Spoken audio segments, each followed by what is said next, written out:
The laughter around the table didn't sound like family, it sounded like a performance. Crystal glasses clinked, kids ran between chairs, and the smell of roasted turkey hung heavy in the air.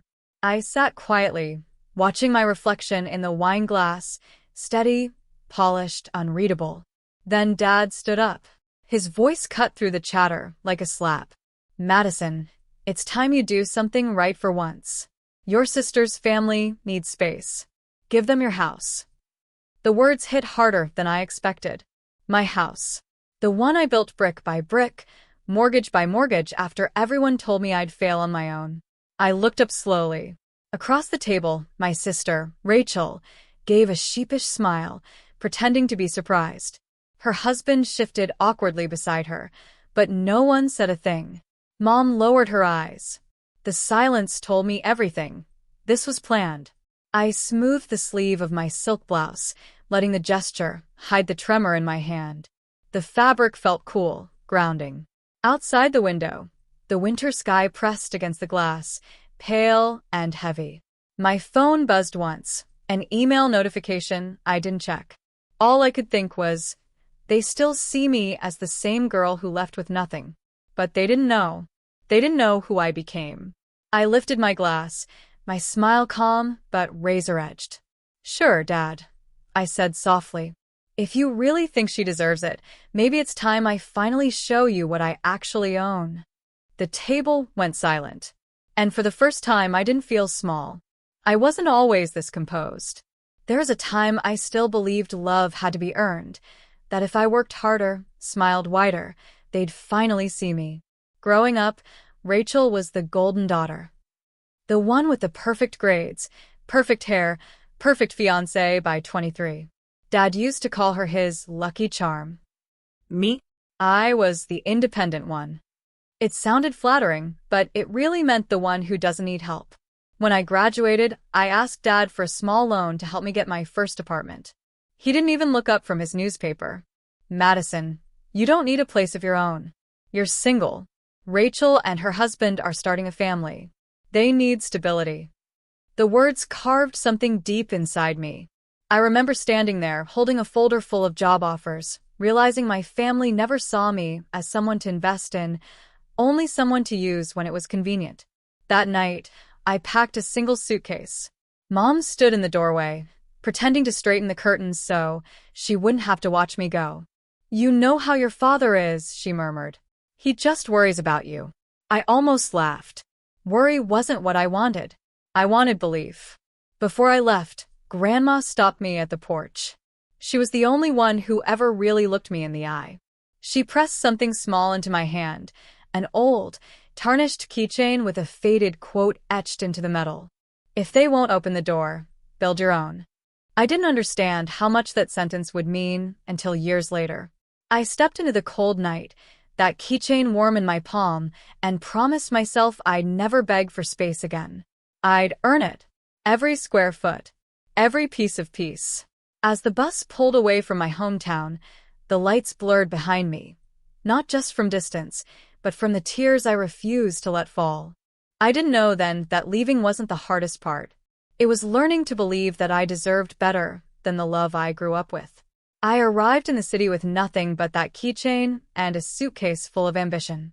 The apartment was tiny, a cramped studio above a bakery, but it smelled of possibility, the yeast and sugar of early mornings, the faint hum of life outside my window. I worked 2 jobs at first, a receptionist by day, a server by night.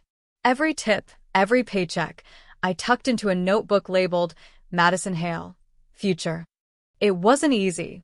Nights blurred into mornings. I often caught my reflection in the subway glass, seeing tired eyes staring back at me, wondering if I was foolish for chasing dreams no one else believed in. But then a mentor appeared. Miss Jordan, a seasoned interior designer, recognized my eye for detail. "You've got something rare," she said one evening, watching me rearrange furniture for a client who couldn't afford my rate. "Don't let anyone tell you otherwise." Her words became a compass. Slowly, painstakingly, I carved a space for myself. I took small freelance jobs, redesigning a cafe, consulting on a friend's apartment, volunteering to stage open houses. Each project was a lesson, a tiny victory, the client's delighted smile, a photo published online, a small check that made my heart leap. I learned quickly that success demanded more than skill. It demanded patience, strategy, and relentless belief. I stayed late into the night, sketching designs by lamplight, teaching myself marketing, bookkeeping, and negotiation. I refused to let the city's glass towers intimidate me. They were not obstacles, they were blueprints. By the third year, I had my first major contract. A boutique real estate firm trusted me to redesign their listings. The paycheck was bigger than anything I'd ever held, but I didn't celebrate publicly. I posted vague updates on social media, smiling in pictures, letting them think I was comfortable, not unstoppable. Over the next few years, one project led to another. I bought my first property, a small townhouse, in cash. The next year, a duplex. I kept my success quiet, like a secret garden blooming behind locked gates. The keychain Grandma gave me always hung from my purse strap, a quiet reminder that every door I unlocked was my own work, my own choosing. I grew stronger not just in skill but in confidence. Each client who praised me, each design I completed, reminded me I didn't need permission to claim my place in the world. I was no longer the overlooked daughter in a family reunion. I was Madison Hale, architect of my own success, unseen by the people who had doubted me, yet unstoppable. And the most delicious part? I knew they had no idea just how unstoppable I had become. The family reunion had stretched long enough for me to savor every glance and whisper. Dad's chair creaked as he leaned back, clearly proud of himself for orchestrating the perfect demand. Give the house to Rachel and her family. I stood in the doorway of my home, a home they assumed was modest, rented, perhaps still half empty, like the apartments I used to haunt. The hallway smelled of polished wood and lavender candles, the sunlight spilling through the tall windows, catching the art I had collected over the years. Every frame, every vase, every subtle detail whispered a story of painstaking effort, of nights spent negotiating deals and mornings spent studying property listings while the city slept. They stepped in one after the other. Mom's heels clicked against the marble floor, Rachel's eyes widened, her husband's jaw tightened. Dad froze, a mix of pride and expectation fading into confusion. I didn't rush. I let them take it in. I let their gazes linger over the massive abstract painting above the mantel, a piece I had commissioned myself.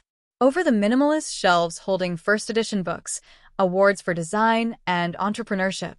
The sleek office in the corner, with my name discreetly etched on the glass door. Madison Hale, CEO. Finally, I spoke, soft but deliberate. "Welcome to my home," I said. The calm in my voice contrasted with the storm behind their eyes. "I see Dad still believes I live in the same tiny apartments I left behind. Rachel, I hope you like what I've done with the space." Rachel's mouth opened, then closed. And Madison's, I let a small smile curl, the kind that didn't invite apology, just reflection. This isn't just a house. It's the culmination of years you never believed I could manage. Every property, every project, every penny, I built it myself. Without your help.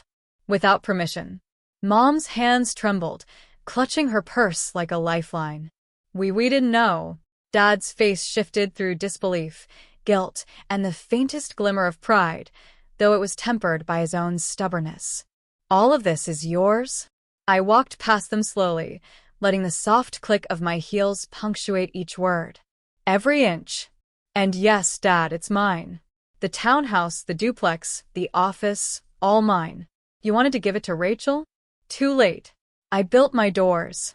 You taught me I'd never get help, so I made my own way. And it worked." I paused in the center of the room, letting my words sink. Their silence said more than any response could. Rachel finally looked down, shame flickering across her face, her husband avoiding my gaze. Dad opened his mouth, then closed it again. "I suppose," I continued, "it's time you see what I've done. Not because I want revenge, but so you understand that I never needed approval to become who I am today." The room was still. Their carefully constructed assumptions had collapsed quietly under the weight of my success. I could see the old dynamics shift, slowly, uncertainly, as if the room itself had been rearranged to make space for a new truth. Madison Hale was no longer the overlooked daughter. She was the woman in charge. And in that silence, I realized the power of their disbelief. It wasn't anger or satisfaction that I wanted them to feel. It was recognition, finally, that I had built my life on my own terms. The room remained heavy with silence, the weight of my revelation still settling over them. I felt a quiet satisfaction, not from revenge, but from reclaiming my voice. This wasn't about proving them wrong. It was about reclaiming what had always belonged to me, my power, my space, my life. I let my gaze sweep over each face. Dad, stiff and guilty, avoided my eyes. Mom fidgeted, a mixture of fear and shame in her posture. Rachel's hands twisted in her lap, nervous and uncertain. I knew they expected either anger or generosity. I intended to give neither blindly. Here's the thing, I began, calm and deliberate. I built this life without your help. You doubted me, ignored me, and expected me to hand over what I earned. That stops now. But I am not cruel. If you want my help, it comes with conditions. Dad's eyebrows shot up. Conditions? Yes, I said. Real change. Real accountability. I'm not here to maintain old patterns. I turned to Dad first. You will contribute to charity, not as a gesture, but as a commitment. Use your resources to create value, not just control. It's time to teach generosity rather than entitlement. Mom flinched. And me. You will stop enabling favoritism, I said softly but firmly. Recognize each of your children as individuals. Support them, don't compete with them. You'll attend counseling, not because I'm punishing you, but because it's time you learned empathy. Rachel swallowed hard. And me? You will build your own path, I said.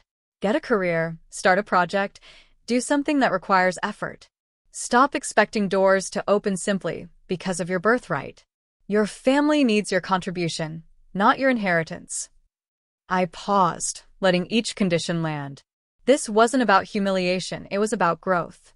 About teaching them that life isn't a series of handed-down favors. It's about work, effort, and respect. Finally, I added, I will help where I can, but only if these conditions are met. Not because I want to punish, but because this family can heal if everyone does their part. The expressions on their faces shifted subtly. Shame, disbelief, and a hint of relief. They had expected me to explode, to reject them completely, or to acquiesce without a word. Instead, I was steady, calm, uncompromising. I felt a lightness in my chest, the same sensation I'd had the first night I moved into my small studio years ago. Control. Autonomy. The ability to define what help and love looked like on my terms. For the first time, the reunion felt like a true beginning rather than a trap. I wasn't just the overlooked daughter anymore. I was the one shaping the rules, the one ensuring that respect and effort mattered more than favoritism. And in that room, I realized power without grace is empty, but grace with power transforms everything. Weeks passed, and the family began to shift, slowly but unmistakably. Dad started volunteering at the local community center, his stern pride replaced with quiet purpose. Mom attended her counseling sessions diligently, and I noticed small changes in her demeanor, a softer voice, a willingness to listen rather than control. Rachel surprised me most. She launched a small interior consulting business, her first independent project, a tiny studio apartment for a young couple. She called me one evening, excited and nervous. Madison, I sold it, she whispered. I actually did it on my own. I smiled, feeling a surge of pride I hadn't expected. This wasn't the Rachel who had relied on birthright. This was a sister learning to stand on her own 2 feet. I walked through my home one quiet afternoon, sunlight streaming across the polished floors. The keychain Grandma had given me years ago still dangled from my purse strap, now a symbol not just of independence, but of everything I had built: patience, resilience, and self-belief. I placed it on my desk next to my latest design contract, letting the metal glint catch the light. I thought of that family reunion, the shock on their faces, the disbelief in Dad's eyes. I no longer felt satisfaction from the moment itself. What mattered was how it had reshaped us all.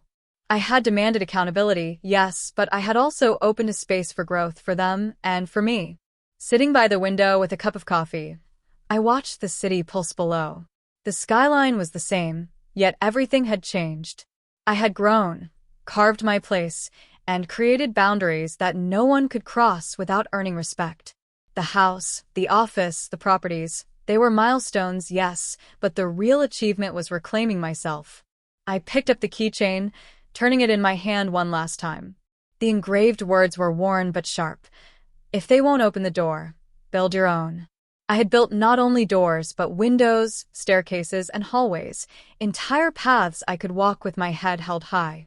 And as I set the keychain back, I whispered to myself, soft but unwavering. They shouted for me to give up my house. Instead, I built a home where my worth can finally live. I smiled, letting the warmth of that truth settle in. The girl who had left home with nothing had returned as a woman who needed nothing, except the courage to keep growing, keep leading, and keep living on her own terms. The past was acknowledged. The present was mine. And the future? It was wide open, bright, and fully, unapologetically earned.